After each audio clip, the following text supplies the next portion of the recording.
Welcome back to the channel. Thank you guys for hanging with me on this Tuesday. Now, I've talked about other videos, fall time fishing, rig up all your favorite baits and just go after it. This is the time of year where everything tends to work. Now, not every lake is going to have all baits working on them, obviously, but 3 baits that I feel like work no matter where you're at: Highland Reservoir, a river, grass fishery. These baits crush it. So, a spinner bait, a buzz bait, and a swim jig. Now, I'm modifying these baits a little bit because we're in the fall and most of the bait fish are smaller, and until you get around the bigger bait fish, you are fishing around smaller bait fish, and you still got to try to find the bass in those type areas. So if I had my way in a perfect day, I would just pick up a buzz bait, throw it all day. Now, I've talked about how much I like a horny toad on the back of a buzz bait. The small swim bait for me in the fall tends to do a better job matching the hatch. I feel like I don't have to work as hard fishing that big piece of plastic. Find yourself something that's streamlined. This is a Keitech Shiner. I really like this bait because it fits that hook and that head really well. I don't have to worry about the plastic ripping when I try to launch it out there on those schooling fish. So that stays on there really well. Not a whole lot of plastic, fairly light setup. This is a 5/16 ounce buzz bait, and if I need to skip it or I need to make really long casts or short casts without making a big splash, this is it. So buzz bait, hopefully you get a buzz baity day and you don't have to try these other baits, but what will kill a buzz bait bite is wind. Now, they'll still bite a buzz bait with ripples on the water, but once you start getting a little bit of chop, that buzz bait bite goes away and it's all about a spinner bait. Now, spinner bait, double-edged sword.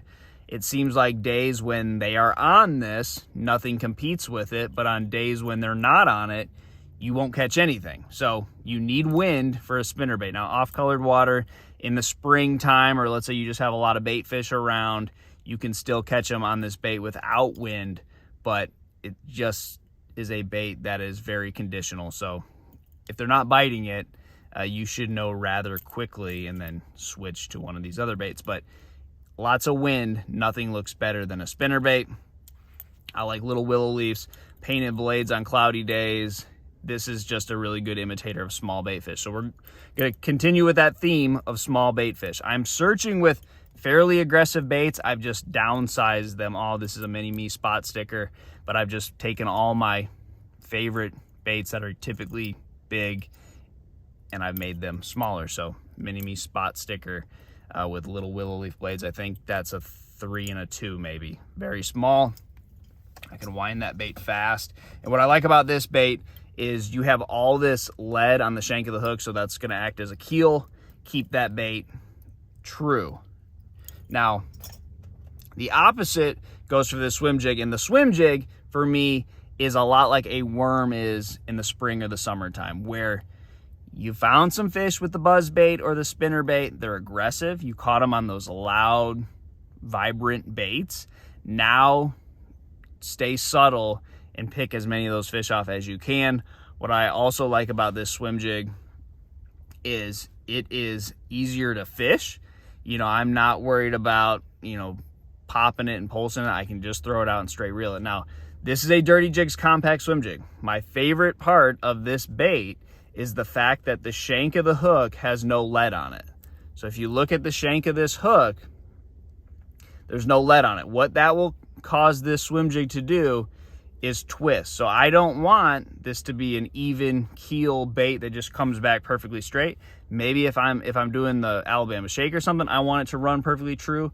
But with that swim bait on the back, I want that bait to be going side to side. Anytime that you have fish that are looking at your bait and can see it, if you have your bait moving just a little bit, now this is still very subtle because it's a swim jig, it's going to be moving side to side, and you're going to be getting a lot of motion out of the bait to where when the bass can't get a good look at it. Again, still very subtle, tight wobble.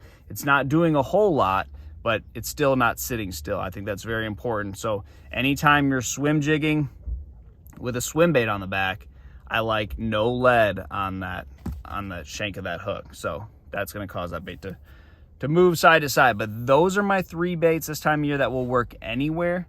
try those. Good luck to you guys, and I'll see you on the water.